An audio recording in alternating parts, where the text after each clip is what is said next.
Ferdy Sambo tak kuasa tahan tangis. Jenderal asal Sulawesi Selatan itu menyesal dan merasa bersalah ke Baradae. Kasus pembunuhan Brigadir J atau Brigadir Nofriansyah Yosua Huta Barat bertahap mulai terungkap.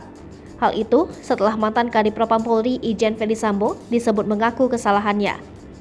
Ferdy Sambo mulai bicara yang sebenarnya dan mengaku bersalah karena melibatkan Barada Richard Eliezer Pudihang Lumiu atau Baradae dalam kasus pembunuhan ini. Dalam pengakuannya, Irjen Ferdy Sambo juga disebut menangis dan menyesali perbuatannya lantaran telah merusak masa depan Baradae yang tergolong masih muda dan belum lama menjadi anggota polisi. Demikian hal tersebut disampaikan oleh Ketua Komisi Nasional Hak Asasi Manusia Ahmad Taufan Damanik. Ahmad Taufan menjelaskan, alasan Baradae menuruti perintah untuk menembak rekannya yaitu Brigadir J karena Irjen Ferdy Sambo punya kuasa sebagai atasan. Ahmad Taufan mengaku telah berbicara dengan Irjen Ferdy Sambo dari hati ke hati. Dalam pertemuan itu, ia menyampaikan tentang nasib Baradae setelah ditetapkan sebagai tersangka pembunuhan.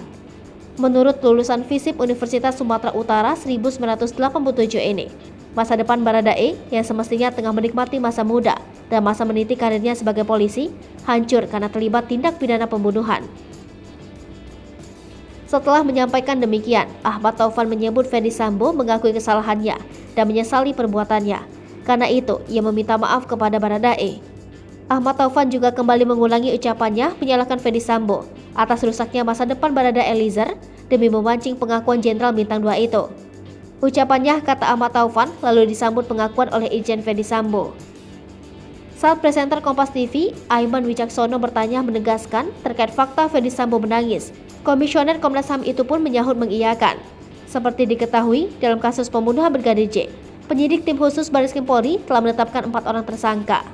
Mereka dijerat dengan pasal 340 tentang pembunuhan berencana.